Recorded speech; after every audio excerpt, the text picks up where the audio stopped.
Long Sleep, Grandpa and Me, podcast serial by Valueversity, Episode 5, Sharik Ali. Babul closed one eye and aimed sharply with the other and fired.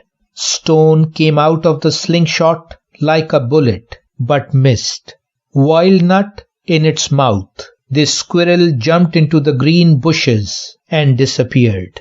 Grandpa's instruction not to use the airgun on a harmless animal kept my hands tight, and I did nothing. Babul seemed a bit depressed after missing the shot, chasing squirrels and birds in the jungles of Phulban, Babul's slingshot, and my air gun. I'm sure you got the picture.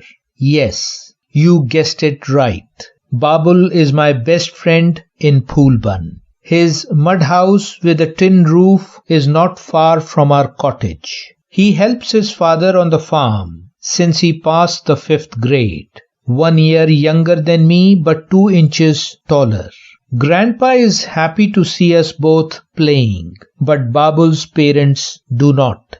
They hate Grandpa's suggestion that Babul should continue his schooling. It can make a lot of difference even if one worker is less in the fields. After the missed hunt adventure, we both climbed the tree and reached the branch where the squirrel's nest was. There we saw many wild walnuts stored in comfortable grass straw nest. Then we came down from the tree and sat by the river.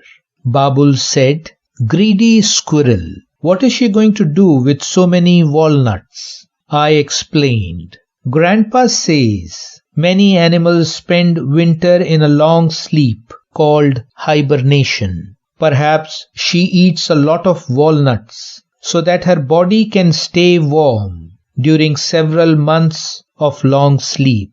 If you see a rodent called dormouse lying round in the leaf nest and taking a long nap, you will consider him dead. The body is freezing cold and it is almost breathless, so that oxygen and energy are consumed very little. Similarly, the long nap or hibernation of a wood frog is so amazing. Under dry leaves or a light layer of soil, along with the extreme winter, his body goes frozen. Even the blood becomes frozen in his icy body, and the breathing is almost stopped. After several months, as the weather warms, he begins to breathe again. Nowadays, doctors have also started taking more time in their operation by cooling the body of severely injured patients or organ transplants. When the body cools down, the oxygen requirement is reduced or almost nil, and we humans can survive for some time without breathing. At the end of the operation, the body temperature is returned to normal by inserting hot blood into the veins. To be continued. Valueversity. Sharik Ali.